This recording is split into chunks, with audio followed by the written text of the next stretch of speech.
Cette semaine, Caroline Iturbide a écumé les routes comme d'habitude pour vous dénicher de belles idées de voyage en France. Et là, il y a une particularité quand même.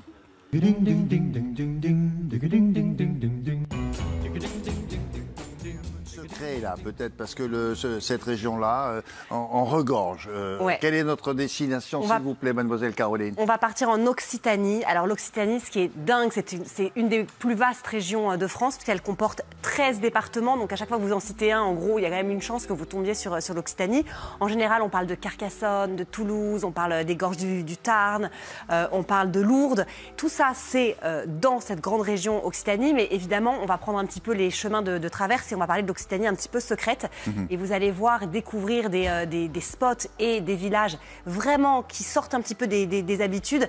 C'est un peu le coup de cœur d'aujourd'hui. La dernière destination, c'est quoi? Le trou de Bozoul. Ah bah oui. Le trou de Bozoul. Le trou de Bozoul. Alors, le trou de Bozoul, je ne sais pas si ça vous parle. Alors, pareil, vous allez voir, c'est une curiosité, mais c'est même une exception de la nature. C'est sublime.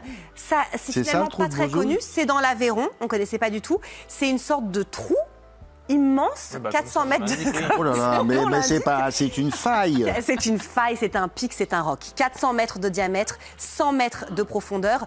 Dans ce trou, vous avez le petit village de Bozoul. Autour du trou, on a continué de créer comme ça sur la falaise des hébergements. Donc ça donne cette espèce d'impression où vous allez, vous êtes dans le bord. Non mais c'est absolument magnifique. Ah ça alors.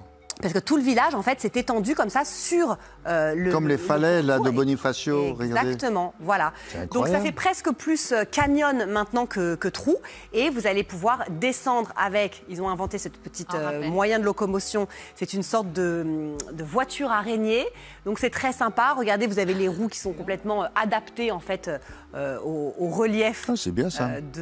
Du lieu.